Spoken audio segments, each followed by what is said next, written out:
안녕하세요. 저는 전남 고흥으로 귀농해 농사를 지으며 살고 있는 35살 여성입니다. 3년 전 있었던 집안의 큰 문제로 인해 시댁과 인연을 끊고 남편과 아이와 함께 시골로 내려왔어요. 그로 인해 저희 두 사람의 인생을 다시 한번 뒤돌아보게 되었고, 그 누구의 방해도 받지 않는 평화로운 인생을 살아야겠다고 마음 먹게 되었습니다. 남편은 저와 함께 농사를 지으며 금, 토, 일 이렇게 3일은 할머니, 할아버지들께 한글을 가르쳐 드리고 있어요. 원래 저희는 서울에 있는 학원에서 농술 강사로 근무를 했었거든요. 그래서 그 경력을 살려 지역사회에 작은 보탬이 되고 있답니다. 사실 저희가 처음에 시골로 오게 된 이유는 도피의 목적이 컸어요. 늘 남편에게 희생을 강요하던 시댁 때문이었죠. 결혼한 뒤에는 저에게까지 큰 부담을 주었고 3년 전 그날 그동안 쌓여있던 울분을 토해낸 남편이 시댁과의 절연을 선언했습니다. 말도 안 되는 상황이었기에 저도 남편과 합세해 시부모님 그리고 시누이와 대판 싸웠죠. 그래서 그 길로 서울 생활을 청산하고 고흥으로 내려와 귀농을 한 거였죠. 젊은 인구가 매우 드물다 못해 희귀했던 이 동네에서는 저희를 거의 영웅 대접을 해주시더라고요. 20가구 정도 사는 작은 마을이었는데 동네 사람들과도 친목을 쌓을 겸 농사일도 배울 겸 많이 도와드렸거든요. 노인들만 살던 조용한 동네에 아이 웃음소리가 들으니 너도 나도 할 것 없이 저희를 도와주셨어요. 농사를 처음 짓느냐며 툴툴대시던 이장님도 있었지만 매일같이 찾아오셔서는 무뚝뚝하긴 하지만 이런저런 꿀팁을 전수해 주시고 가신답니다. 저희가 농사일로 바쁠 때에는 저희 아이들을 봐주시기도 하고요. 다행히 아이도 그런 어르신들을 친할머니, 할아버지처럼 잘 따라주었고요. 아무튼 남편에게는 8살 어린 여동생이 있어요. 바로 저희가 고흥으로 내려오게 된 이유이자 앞서 말씀드린 문제, 그 시누이죠. 오냐오냐 잘한 탓에 건방지고 버릇없는 생각 없는 시누이지만 제가 보기엔 그 시누이를 감싸가도는 시부모님이 더 문제인 것 같아요. 시부모님이 남편을 낳고 어렵게 시누이를 가졌는데 시누이가 미숙아로 태어나 크게 아팠다더군요. 그래서 과하다 싶을 정도로 시부모님의 그늘 아래서 오냐오냐 길러졌고 점점 기고만장해지며 모든 권리를 당연하게 생각하는 아나무인의 성격으로 변해갔죠. 남편은 어려서부터 오빠니까 양보해야 한다. 동생이니까 잘 챙겨줘야 한다는 말을 듣고 자랐어요. 반항심이 생길 법도 한데 부모님이 동생 때문에 힘들어하시는 모습을 보고는 아무런 말도 할 수가 없었다며 그저 그러려니 하면서 자랐대요. 남편도 사람인지라 사춘기 때 왜 자신만 양보를 해야 하냐고 따졌다가 시할머니 댁으로 일주일 동안 쫓겨난 적도 있었답니다. 그만큼 시누이는 온 식구들의 사랑을 독차지하며 자랐어요. 심지어 남편은 부모님이 어린 여동생을 보살피며 혹시라도 경제적인 어려움이 생길까 걱정했고 등록금이나 비교적 학비가 저렴한 집 근처 국공립대학으로 진학했다고 했습니다. 물론 학창시절에도 남편은 늘 뒷전이었어요. 시할머니가 그런 남편을 불쌍하게 생각하셔서 학비나 용돈을 챙겨주셨고 남편은 그걸로 겨우 생활했다고 하네요. 부모의 관심과 사랑이 필요했던 나이였음에도 불구하고 오로지 책임감만을 강요하던 시부모님에게 얼마나 많은 실망을 했을까 생각도 들더라고요. 저희가 결혼을 준비하면서도 시어머니는 시누이 몫에 애단을 따로 준비해야 한다고 하셨어요. 자신들은 필요 없으니 시누이를 가장 최우선으로 생각하고 챙기라면서요. 예, 네 시누이 될 사람이 우리 집안에서 얼마나 귀한 존재인지 아니? 예단임을 할 때는 우리 거 굳이 준비 안 해도 시누이 거 꼭 챙기거라. 비싸고 좋은 거 잘 골라서 대접해야 한다 이 말이다. 섭섭하지 않게 알아서 잘 하리라 믿는다. 배울 만큼 배웠으니 어느 정도 생각은 있겠지. 언니, 들었죠? 우리 엄마가 이렇게 통이 크다니까? 나 백화점 가서 내가 직접 고르고 싶은데 그래도 되죠? 내가 안 하려고 했는데 하도 해야 한다고 그러네? 그래서 말인데 이번 주 주말에 나랑 같이 백화점 가요. 저희가 결혼을 28살에 했어요. 그때 시누이 나이가 갓 20살이었고 그저 어린 동생 하나 더 생긴다고 생각하고 좋은 게 좋은 거라고 나이에 맞지 않지만 명품 가방, 원피스, 화장품을 풀세트로 맞춰주었어요. 평생에 한 번뿐인 결혼식이었고 솔직히 시댁 식구들한테 밉보이고 싶지 않았거든요. 친정이 여유가 있던 덕분에 결혼할 당시 지원을 많이 해주셨습니다. 남편이나 저나 나름 인기 강사여서 벌이도 괜찮았는데 빚 없이 살아야 한다며 집을 해주셨어요. 대신 나머지 혼수나 필요한 건 저희 보고 알아서 하라고 하셨죠. 모든 준비를 차질 없이 다 하고 저희는 양가 어른들의 축복 속에서 행복한 결혼식을 올리게 되었어요. 공교롭게도 직장과 신혼집은 시댁 근처였습니다. 강사로 근무를 하며 외적인 부분도 많이 신경을 써야 했기에 많지는 않지만 약간의 명품 가방, 옷들을 가지고 있었죠. 평소에 옷이나 액세서리에 관심이 많지 않았지만 강사 일을 하다 보니 어쩔 수 없더라고요. 비싸지는 않아도 있어 보이는 그런 것들을 많이 가지고 있었어요. 한 번은 시댁 식구들과 집들이를 하는데 시누이가 집 구경을 하고 싶다더라고요. 아무 생각 없이 구경하라 했습니다. 가져갈 것도 없고 어차피 식구니까 집을 둘러볼 수도 있는 거였으니까요. 하지만 너무 안일하게 생각했던 탓이었을까요? 그게 제 인생 최대의 실수였죠. 그것을 계기로 시누이는 저희 신혼집에 뻔질나게 드나들며 이것저것 빌려가기 시작했습니다. 시댁 형편이 좋았던 것은 아니었기에 매달 저희가 200만 원씩 용돈 겸 생활비를 드리고 있었어요. 남편을 모르는 돈이었습니다. 남편의 길을 살려주고도 싶었고 혹여나 나중에 무언가 말할 수 있는 구실을 만들어 놓기 위함이었죠. 어쨌든 신의 눈에는 그저 제 물건이 비싸 보였고 탐이 났나 봅니다. 그냥 어린 동생이 언니 것 좀 쓰려나 보다 하고 좋게 넘어갔는데 애초에 차단을 시켰어야 했어요. 한두 번 입었지만 잘 챙겨 입지 않던 옷과 액세서리, 화장품을 종종 주곤 했는데 어느 순간부터는 당연하다시피 사달라고 요구를 하거나 마음대로 가져가기도 하더라고요. 몇 번의 당부의 말을 하며 부탁을 하자 조금 조심하는 모습을 보이긴 했습니다. 그렇게 달콤한 3, 4년 정도의 신혼생활을 즐기다 저희에게 쌍둥이 아기 천사들이 찾아왔어요. 하나도 힘든데 요즘 물가도 높아져서 아이들한테 들어가는 돈이 제법 되더라고요. 시어머니께 양해를 구하고 보내드리던 생활비도 조금은 줄이게 되었어요. 임신 중기가 넘어가니 서 있는 곳자 힘들어 결국 저는 논술 강사 일을 그만두게 되었죠. 아이들을 출산하고 100일이 갓 지났을 무렵이었을 거예요. 대학을 졸업한 시누이가 취업을 했다며 시댁에 100일 파티 겸 취업 축하 파티를 했습니다. 그런데 술을 한두 잔 마시던 시누이가 속이 답답하다며 헛구역질을 하는 겁니다. 기름진 음식도 먹고 술도 먹고 해서 얹혔나 보다 생각했죠. 하지만 며칠 뒤 시댁은 한바탕 폭풍이 몰아치게 되었습니다. 속이 계속 이상했던 시누이는 병원으로 가서 검사를 받았고 임신을 했다는 충격적인 사실을 알았어요. 이미 수술을 할 수 있는 시기도 지나 어쩔 수 없는 상황에 시부모님은 뒷목을 잡으셨어요. 몸이 상당히 마른 편이었던 시누이는 그저 요즘 살이 조금 찐다 생각했대요. 임신인지 꿈에도 몰랐던 거죠. 너 도대체 뭐라고 돌아다니길래 그 나이에 임신이야? 이 아빠는 누군지 모르니? 내가 그걸 어떻게 알아? 아, 하필 그때 클럽에서 그날 술 많이 마셔서 기억도 안 나는데. 뭐? 너 외박한 그날 말이냐? 그럼 이 아빠가 누군지도 몰라? 어쩜 이럴 수가 있니? 제정신이야? 집안 만신을 시켜도 유분수지.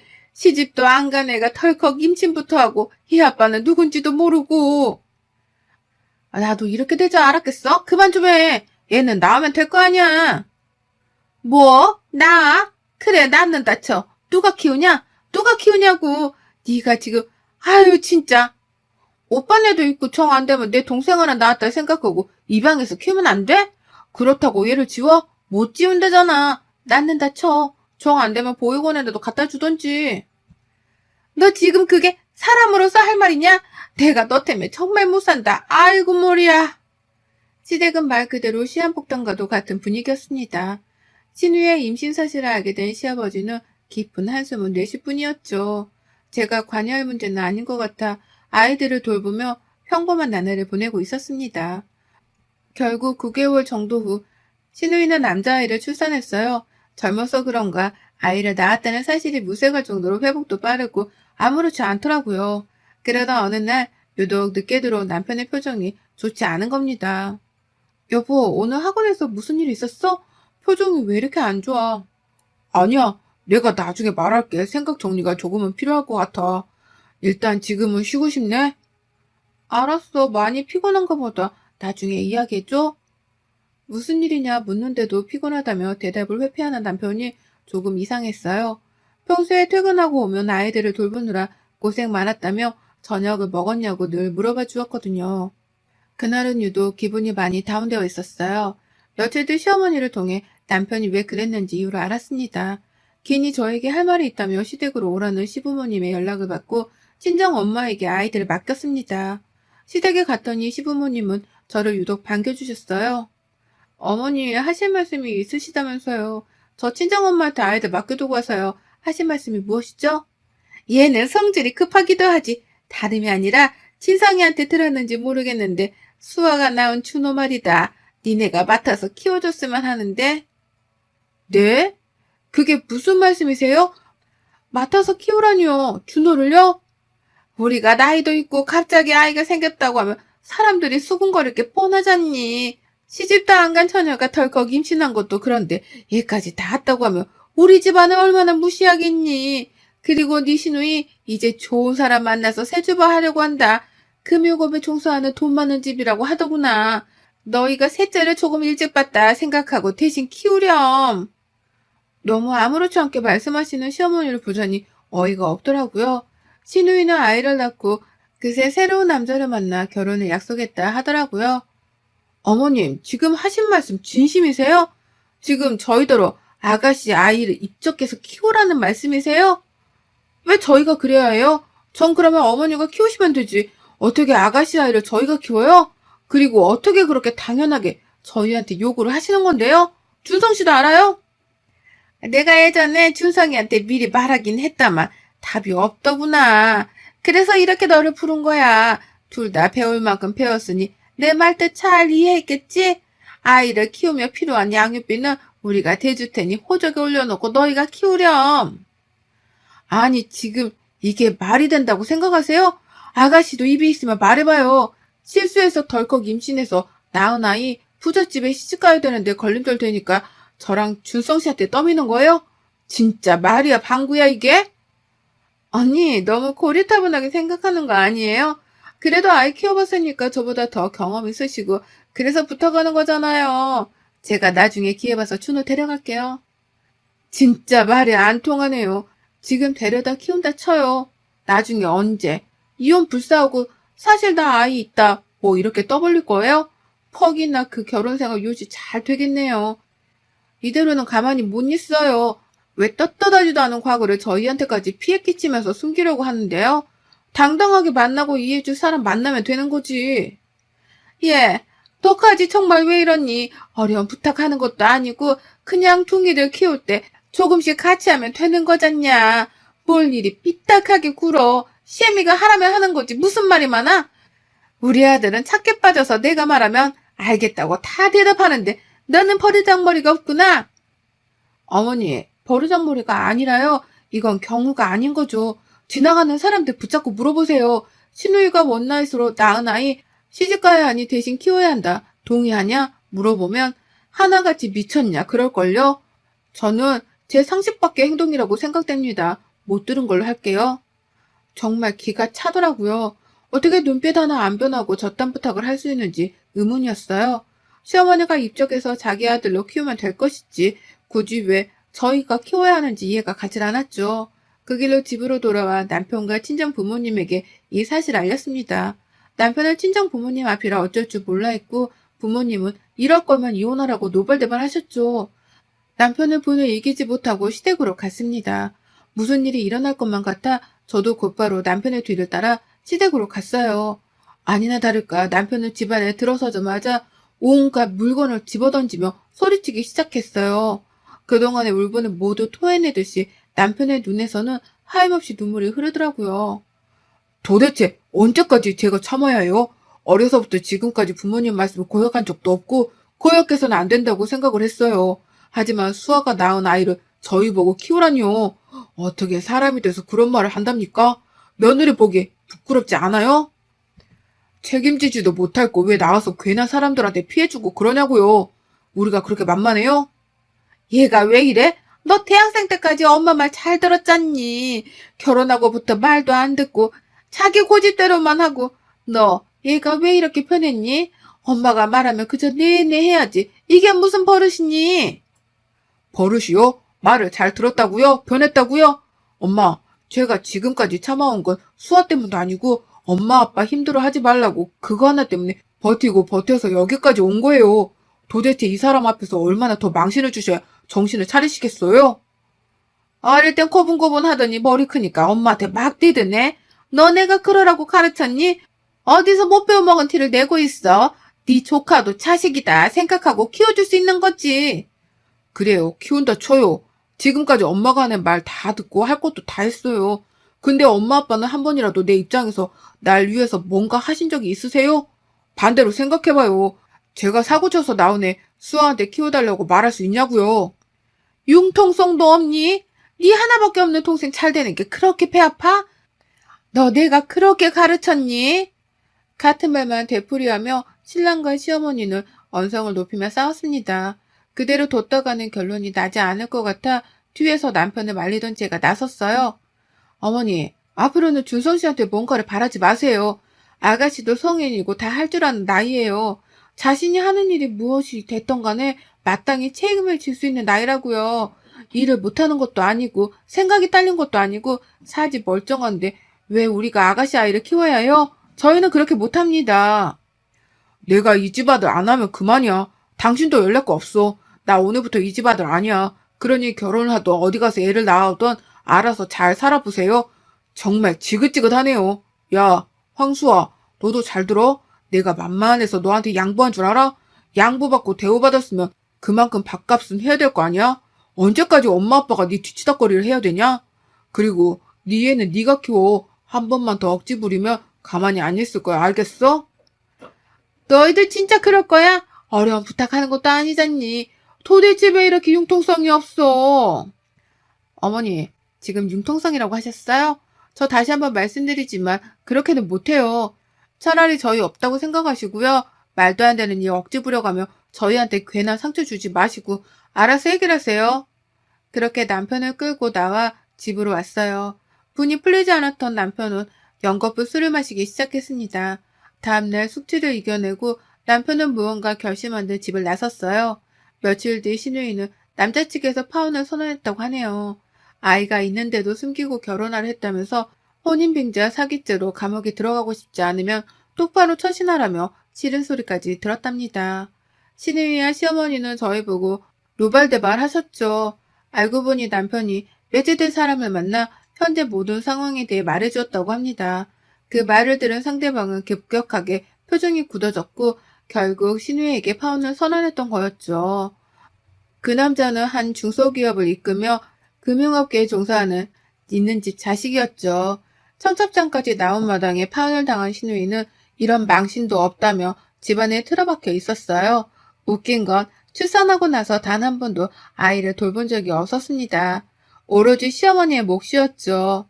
어느 날은 허벅지가 다 드러나는 클럽 의상을 입고는 밤새 술을 마시기도 하고 방탕한 생활을 하더라고요.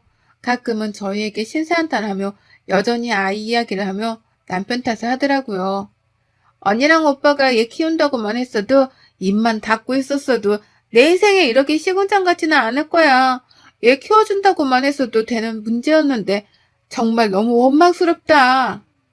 그렇게 끝까지 이기적이고 양심 없는 시누이와 시어머니의 태도에 질린 저는 남편과 상의 끝에 서울에서 제일 멀리 떨어진 곳으로 떠나자고 약속을 했습니다. 여러 후보지들이 있었는데 저희는 전남 고흥이라는 지역으로 가게 되었죠. 시댁을 손절하고 남편과 아이들과 함께 무작정 고흥으로 내려와 적당한 크기의 전원주택을 샀고 300평 정도의 농사를 지을 땅도 마련했습니다. 당장의 농사 지식은 없었지만 군에서 지원해주는 것과 동네 어르신들의 가르침하에 농사를 조금씩 짓기 시작했어요. 깡 시골로 내려온 이후는 회피의 목적도 있었지만 매번 쫓기듯 괴로웠던 현실에서 탈출해 조금은 자유를 만끽하고 싶어졌죠. 그렇게 고흥으로 내려오고 시간이 꽤 흘렀습니다. 둥이들도 맑은 공기를 마시며 이리저리 뛰어다니기 바빴죠. 동네 어르신들이 많이 도와주신 덕에 계절별로 작물을 심어 팔아보기도 하고 저희가 먹기도 했어요. 남편은 서울에서의 생활을 그리워하는 듯 했지만 저와 아이들만 있으면 어디든 상관없다며 농사일도 배우고 할머니, 할아버지께 한글도 가르쳐드리고 있는 겁니다. 얼마 전에 우연히 듣기로는 신우이는 취직을 아직 못해 일용직 아르바이트를 전전하고 있다고 하더라고요. 가끔 클럽이나 모임을 다니면서 사람을 많이 만나고 다니고 빨리 새 출발을 하고 싶어 해요. 신우이가 진심으로 사람을 대하지 않는 이상 아마 평생 결혼 못하지 싶네요. 남편은 고흥으로 내려온 뒤 심적으로 많이 편해진 상태예요. 오로지 저희 가족만 생각하고 저희만을 위해 살 수 있는 자체가 좋다고 하더라고요. 다른 건 신경 안 쓰고 앞으로의 행복을 위해 열심히 노력할 겁니다. 종종 시어머니와 시누이가 연락을 시도하지만 차단을 해둔 덕에 닿지는 않고 있어요. 차라리 보육원에서 새로 입양을 해서 키우는 거라면 몰라도 시누이가 사고쳐서 낳은 아이를 저희가 맡아서 키워야 하는 건 법으로 정해져 있는 것도 아니잖아요. 상당히 어이없고 다시는 생각하기도 싫지만 시댁과 연을 끊고 지내는 지금 무지 행복합니다. 시골만의 특유한 감성이 있거든요. 아무쪼록 여러분들 중에도 저와 비슷한 상황을 가진 분이 계실지는 모르겠지만 인생 살면서 너무 착하게만 사는 건 많이 아닌 것 같습니다. 너무 배려하다 보면 저희 꼴 납니다. 저희는 앞으로 더 행복해질 예정입니다. 여러분의 생각은 댓글로 남겨주세요. 오늘도 시청해주셔서 정말 감사합니다.